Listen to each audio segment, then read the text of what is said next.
Matrix media के zoom in addition के साथ आपकी खिदमत में हाजिर हैं। हमारे आज के जूम इन का फोकस बुनियादी तौर पे पाकिस्तान की जो इस वक्त धमाका खेज इक्तिसादी सूरत हाल है वो है, और उसमें आज हम आपकी मुलाकात एक इंतहाई मारूफ माहिर इक्तिसादियात से करवा रहे हैं। उनका ये कहना है कि पाकिस्तान का मसला डॉलर है, बुनियादी मसला।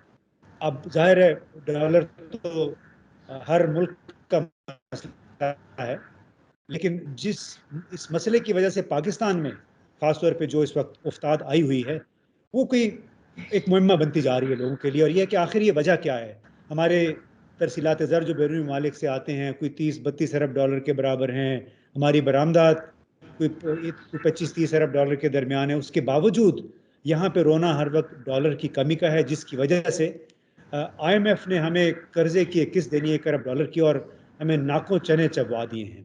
तो हमने सोचा कि क्यों ना, हम तो एक्सपर्ट नहीं हैं लेकिन एक्सपर्ट से आपकी मुलाकात करवाएं। वो हैं डॉक्टर अशफाक हसन खान साहब, नस्ब में पढ़ाते हैं, इससे पहले वजारत ख़जाना में भी तवील अरसे तक उन्होंने खिदमात अंजाम दी। तो डॉक्टर साहब शुक्रिया, आपने वक्त हमें दिया। ये बताइएगा कि डॉलर का मसला है क्या पाकिस्तान के आम आदमी को समझाने के लिए आप कैसे समझाएंगे कि ये डॉलर का मसला क्यों पैदा हो रहा है पाकिस्तान में? देखिए, ये बहुत अच्छा सवाल है आपका। जब हम बातें करते हैं पाकिस्तान की मईशत को तो हम एक लफ्ज़ बयान करते हैं, पाकिस्तान की मईशत तबाह हो गई। हर शख्स की ज़बान पे यही होता है, पाकिस्तान की मईशत तबाह हो गई है, तबाह हो गई, क्योंकि बाकी लोगों को इसके डिटेल का पता होता नहीं है। वो हेडलाइन देखते हैं अखबारात के या जो भी मीडिया के ज़रिए से उनको बताया जाता है, वो उसी पे यकीन कर लेते हैं। पाकिस्तान की मईशत अगर तबाह हो रही होती तो इसकी इकानमी 6% से ग्रो नहीं कर रही होती। पिछले साल ये 5.7% से ग्रो किया, इस साल 6% से ग्रो किया। हमारी इंडस्ट्रीज़ जो है वो 10.5% से ग्रो नहीं करती अगर पाकिस्तान की मईशत तबाह हो रही होती। हमारा एक्सपोर्ट्स, पाकिस्तान की तारीख का सबसे ज़्यादा एक्सपोर्ट्स तकरीबन 30 बिलियन डॉलर इस साल होगा, वो भी नहीं होता। पाकिस्तान में जो रेमिटेंस है इस साल तकरीबन 30-31 बिलियन डॉलर वो भी आएगा, वो भी पाकिस्तान की तारीख में सबसे ज़्यादा होगा। तो क्या ये इस बात की निशानदेही कर रही है कि पाकिस्तान की मईशत तबाह हो गई है? The answer is absolutely not, absolutely not. Pakistan की मईशत ठीक चल रही थी, और जो चैलेंज था, जो पिछली हुकूमत को भी मैं बहुत बताता रहा कि आप इसको एड्रेस करें, वो था डॉलर के लीकेजेस का। हम डॉलर कमा तो रहे थे लेकिन डॉलर के लीकेजेस बहुत ज़्यादा थी, और लीकेजेस से मुराद इंपोर्ट है। क्या आप देखें कि हम एक गरीब मुल्क हैं जहाँ पर कहा जाता है कि हम बैंकरप्ट होने वाले हैं, हालांकि ऐसी बात नहीं है, लेकिन जो बैंकरप्ट मुल्क हो रहा हो वो 4-4 हज़ार सीसी की गाड़ियाँ इंपोर्ट कर रहा हो, उनके वज़रा, उनके वज़ीर आज़म, ये सारे बाहर बड़े बड़े डेलीगेशन लेकर जा रहे हैं। क्या ये मीटिंग जो है, जिस तरीके से मैं और आप बातें कर रहे हैं सामने बैठ के जूम पे या स्काइप पे, नहीं हो सकती थी? तो इसके लिए जाना ज़रूरी है। हम डॉलर का ज़िया इस तरीके से कर रहे हैं कि जैसे पाकिस्तान बहुत अमीर मुल्क है, और यही सबसे बड़ी हमारी कमज़ोरी है इस मुल्क की मईशत का, कि हमारा इंपोर्ट इस साल तकरीबन 66 से लेकर 60 बिलियन डॉलर के दरमियान में होगा, जबकि हमारा एक्सपोर्ट 30 बिलियन डॉलर और रेमिटेंस भी तकरीबन 30-31 बिलियन डॉलर। तो हम 61 बिलियन डॉलर तो ला रहे हैं मुल्क में, लेकिन 70 बिलियन डॉलर हमारी इंपोर्ट की शक्ल में निकल जाएगा।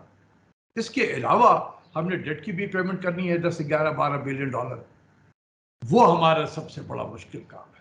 यही चैलेंज है जो हमें IMF के पास ले जाता है, यही वो चैलेंज है जो हमें तमाम अपने दोस्त ममालिक के सामने हाथ फैलाने पे मजबूर करता है। जी, तो इसका बुनियादी मतलब ये हुआ कि पाकिस्तान के जो मुसलसल हुक्मरान आए हैं, चाहे फौजी थे चाहे सिविलियन थे, अपने वसाइल के अंदर उन्होंने रहना नहीं सीखा है, रेकलेसली दरामदात होती रही हैं। अब ये बताइए, जो ताज़ा तरीन ये टैक्सों के और सुपर टैक्सों के टीके मौजूदा हुकूमत ने लगाए हैं आवाम पे, और बड़ी अजीब अजीब तावीलात भी पेश कर रहे हैं। हमारे वजीर ख़जाना कहते हैं मैंने अपनी इंडस्ट्री पे भी टैक्स लगाया है, मैंने वजीर आज़म की के बेटों की इंडस्ट्री पे भी टैक्स लगाया है। तो ये किस किस्म की तावील ये दे रहे हैं एक ऐसे हालात में कि जिसका इम्पैक्ट वो आप बताइए कि अब होगा क्या जितने इन्होंने टैक्स लगाए हैं। इस वक्त IMF ने आपको इतना काबू कर लिया है कि अब आप सांस भी उनके मर्जी के बगैर नहीं ले सकते हैं। और ये हम इतने उसके चुंगल में कैसे फंस गए, यही इंपोर्ट की लीकेजेस जो मैं 4 साल से चीखता रहा। क्या कहता था मैं? Selective and yet aggressive import compression policy. Her TV के चैनल में आप जाके देखें, उनका रिकॉर्ड निकालें, मैं पिछले 4 साल से ये कह रहा हूं, लेकिन किसी ने नहीं सुन के दिया। और आज आलम यह है कि उन्होंने IMF ने हमें इस तरीके से जकड़ लिया है कि अब हम सांस भी नहीं ले सकते हैं उनकी मर्जी के मुताबिक। अब मैं जो सवाल है मैं IMF से भी करूंगा, और जितने IMF के सपोर्टर हैं पाकिस्तान में बहुत है। एक इकोसिस्टम इस्लामाबाद और लाहौर में बना हुआ है, और ये वो सारे रिटायरीज हैं वर्ल्ड बैंक के, ADB के और बाकी इदारों के जो रिटायरीज हैं। ओ हो, जैसे चेंज ऑफ रिजीम हो, पाकिस्तान में नई हुकूमत आए और IMF का मिशन आना शुरू होता है और इनके बयान आते हैं। आजकल कोई बयान नहीं दे रहा है, सब चुप होकर बैठ गए हैं। आपने कभी सुना उन लोगों का? उनके बयान में नाम नहीं लेना चाहता हूं। वो सारे हमारे जो रिटायरीज हैं जिनको डॉलर में पेंशन मिलता है, उसके इंटरेस्ट में है कि एक्सचेंज रेट जितना नीचे जाएगा उनका पेंशन वैसे उतना ही बढ़ता जाएगा। तो वो अपने मफाद के लिए काम करते हैं, यानी अपना ही मुनाफा सामने है। एग्जैक्टली। और वही अनफॉर्चुनेटली उन्हीं को हम जब इकोनॉमिक एडवाइजरी काउंसिल की मीटिंग होगी, कमेटी बनेगी, उसमें वो वही होते हैं जिनको डॉलर में पेंशन मिल रहा होता है। उनका मकसद ये होता है कि यार किसी तरीके से एक्सचेंज रेट को नीचे करो ताकि मेरा पेंशन बढ़ता जाए और मेरी जिंदगी बेहतर हो जाए, पोस्ट रिटायरमेंट नौकरी। तो इसलिए तो इसका बड़ा मकसद आपकी नज़र में क्या हो सकता है जो हम ये टैक्सों में इन्होंने हमें जकड़ दिया है, मुख्तलिफ शराइत लगा दी हैं, और जो अब इसको अगर बैन अवी तनाजुर में देखें पाकिस्तान के साथ क्या करना चाहते हैं? देखिए, पाकिस्तान की इकोनॉमी को बिल्कुल कोलैप्स कराना चाहते हैं, सीधे सीधे लफ्ज से कोलैप्स कर दो इस इकोनॉमी को। देखिए, जिस मुल्क में इतनी हैवी टैक्सेशन आप करेंगे, 1,000 अरब के टैक्स, एडिशनल टैक्स, वो इकोनॉमी चल नहीं सकती है, वो बैठ जाएगी। और दिस इज द पर्पस। एक तरफ इंटरेस्ट रेट को बढ़ाओ ताकि प्राइवेट सेक्टर जो है बोरिंग नहीं कर सके, इतना एक्सपेंसिव बना दो उसके लिए क्रेडिट लेना कि वो कारोबार ना कर सके अपना। दूसरी तरफ उसी पे इतने टैक्सों के अंबार लगा दो कि वो कमा भी ना सके। तो कैसे, जब अगर आप प्राइवेट सेक्टर को बिल्कुल खत्म कर दें, गवर्नमेंट को वैसे ही नहीं खर्च करने की इजाजत है क्योंकि IMF के में होता है टाइट फिस्कल पॉलिसी, ऑस्टेरिटी। तो अगर गवर्नमेंट भी खर्च नहीं कर रही है और अगर प्राइवेट सेक्टर को भी हमने चोक कर दिया है, तो ये क्या इकोनॉमी जो है वो खुद ब खुद हवाओं से रिवाइव होना शुरू हो जाएगी? यार, कोई इकोनॉमिक्स के उसूल भी तो है ना। तो ये जानबूझकर किया जा रहा है। एक और आपको बताऊं, मैंने बार बार अभी 2-3 चैनल पे इंटरव्यू दिया, तो मैंने ये कहा था कि सितंबर तक इस मुल्क की इकोनॉमी की हालत को मजीद खराब किया जाएगा। और मैंने कहा था कि मेरे लफ्जों पे गौर करें, किया जाएगा। ठीक है, क्यों? इसलिए कि ये जो करंट IMF प्रोग्राम है ये एक्सपायर हो रहा है सितंबर में। अच्छा, ये किसी को मालूम नहीं है, आइडिया नहीं है किसी। ठीक है, तो ये सितंबर में एक्सपायर हो रहा है, तो ये कैसे हो सकता है कि पाकिस्तान IMF से निकल जाए, अगला प्रोग्राम ना ले? तो ये building case for yet another programme के आपके तमाम एवेन्यूज जो बाहर से डॉलर के आने के हैं वो सब आपके लिए बंद कर दिए गए हैं, ऑलरेडी कर दिए गए हैं। तो you have no option but to go to the IMF। तो चीज़ों को इतना ख़राब कर दिया जाए कि डॉक्टर अशफाक ऐसा आदमी भी कहे कि यार अब तो कोई चारा ही नहीं है तुम्हारे उनके पास जाने के लिए, जाओ भुगतो उसको जाके। मैं भी यही कहूँगा, क्योंकि इतनी चीज़ों को ख़राब कर दिया जाएगा और हम उसी रास्ते पे चल रहे हैं। आज आपको एक और चीज़ बताऊं, कि आज जो पेट्रोल की कीमत है हमारे यहाँ 234 रुपया लीटर है, और ये इंशाअल्लाह आगे बढ़ेगा भी और आगे जाएगा। मैं इंशाअल्लाह भी कह रहा हूँ साथ साथ, वो तो क्योंकि सबको पता है अल्लाह ताला भी इंटरेस्ट नहीं ले रहे हैं हम पे। जी। तो आज इंटरनेशनल मार्केट में डॉलर की ऑयल की क्या कीमत है? ये 107, 105, 106 डॉलर के करीब है पर बैरल है। जी यही प्राइस मई 2014 में भी थी, मई 2014 में, और हम 22 में हैं। 8 साल पहले तेल की कीमत यही थी 104, 105 डॉलर पर बैरल, और पाकिस्तान में ये 100, 105, 106 रुपया पर लीटर बिकता था। आज इंटरनेशनल मार्केट में वही प्राइस है, लेकिन पाकिस्तान में 234 हो गया है। किसने फर्क डाला? दो चीजों ने फर्क डाला। एक जिसको मैं कहता हूं रजा बाकर इफेक्ट, डिवैल्यूएशन। अब एक मिनी रजा बाकर भी बैठा हुआ है वहां पर स्टेट बैंक पे, जूनियर रजा बाकर। 30 रुपया तो इनकी हुकूमत के आने के बाद भी एक्सचेंज रेट नीचे चला गया।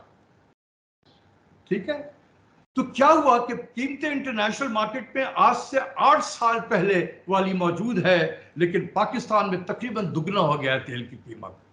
इसकी दो वजूहात हैं, कोई आपको नहीं बताएगा। एक तो रजा बाकर इफेक्ट, डिवैल्यूएशन होगा, लैंडेड कॉस्ट बढ़ता चला जाएगा चीजों की, और दूसरा Pakistan petroleum development levy, petroleum development levy, PDL जिसे कहते हैं। ये क्या बना है पीडीएल? ये आउटकम है 7th एनएफसी अवार्ड का। वो एनएफसी अवार्ड जो आजकल इनवोग है, ये उसकी वजह से फेडरल गवर्नमेंट की मजबूरी थी कि वो नया टैक्स नहीं बल्कि लेवी की शक्ल में पैसा इकट्ठा करे, ताकि उनके जो फेडरल गवर्नमेंट का जो शेयर था वो कम हो गया बहुत ज़्यादा उसको, और उनके अखराजात बढ़ रहे हैं, और दूसरी तरफ इसके रेवेन्यू के शेयर भी गिर गए। सूबों तकरीबन 60% रेवेन्यू सूबों पे जा रहा है, 40% रहता है फेडरल गवर्नमेंट के पास में। इनकी सबसे दो बड़ी जो जिम्मेदारियों में से है, एक इंटरेस्ट पेमेंट, वो आईएमएफ के कहने पर बढ़ाया जा रहा है इंटरेस्ट रेट, और इंटरेस्ट पेमेंट भी बढ़ रहा है। ठीक है, और दूसरी तरफ है डिफेंस, ये फेडरल गवर्नमेंट की जिम्मेदारी है। सारा पैसा तो इसी में चला जाता है, तो वो कैसे हुकूमत चलाए? तो उन्होंने कहा कि हम एक पेट्रोलियम डेवलपमेंट लेवी लाएंगे, क्योंकि ये लेवी इसलिए रखा गया है कि ये टैक्स नहीं है, और अगर ये टैक्स होता तो ये हमारे डिविजिबल पूल का हिस्सा बन जाता, और इसमें भी 60% सूबों पे चला जाता। ओके। तो ये जो लेवी लगाई गई है, इसने फर्दर ऐड किया है पेट्रोल के प्राइस में, हाइक में। तो ये इसीलिए किया गया। हम इंटरनेशनल मार्केट में तेल की कीमतें नहीं बढ़ी है, मैं आपको बता रहा हूं कि 8 साल से नहीं बढ़ी है। जी बिल्कुल, आपने 8 सही साल कहा। के सतह पे है, लेकिन रजा बाकर इफेक्ट, नाउ जूनियर रजा बाकर इफेक्ट, और पेट्रोलियम डेवलपमेंट लेवी, जो पैदावार है 7th एनएफसी अवार्ड का। आज तक किसी आपने देखा फाइनेंस मिनिस्टर ने नेशनल फाइनेंस कमीशन के अवार्ड पे एक लफ्ज भी बोला हो? मैं आपको बता देना चाहता हूं कि इस एनएफसी अवार्ड की मौजूदगी में पाकिस्तान में कभी भी फाइनेंशियल स्टेबिलिटी नहीं आ सकती है, नहीं आ सकती है, नहीं आ सकती है। जी बिल्कुल डॉक्टर साहब, आपने सही कहा। एक एनएफसी है, फिर 18वीं तरमीम थी, उसके जी बाद ये कार्टलाइजेशन जिस तरह हो गई है सियासत की, फिर इनके अलावा oil and gas regulatory authority और नेपरा है, पता नहीं क्या क्या। ये कार्टल है, मेरा ख्याल है इन्होंने पाकिस्तान पे हुक्मरानी का एक तरीका इख्तियार कर लिया है। आवाम जाए भाड़ में, मुल्क के मफादात जाए भाड़ में। बहुत बहुत शुक्रिया दोस्तों, आपने सुनी डॉक्टर अशफाक हसन की बातें कि बहुत सारी नाइंसाफ़ियाँ हुई हैं, और किसके हक में? असल में पाकिस्तान की जो अशराफियाँ हैं, सिविल मिलिट्री अशराफिया, उनके हक में बहुत सारे ऐसे इकदाम हुए हैं जिसका बराह रास्त खमियाजा इस मुल्क को भुगतना पड़ रहा है। और जो ताज़ा तरीन IMF का जो प्रोग्राम है, वो डॉक्टर अशफाक हसन खान के मुताबिक पाकिस्तान को उसने मुकम्मल तौर पे जकड़ लिया है। बुनियादी मकसद क्या है? पाकिस्तान की मईशत का पहिया जाम करें, पाकिस्तान को बेबस करें और उससे अपनी बातें मनवाएं। बहुत बहुत शुक्रिया।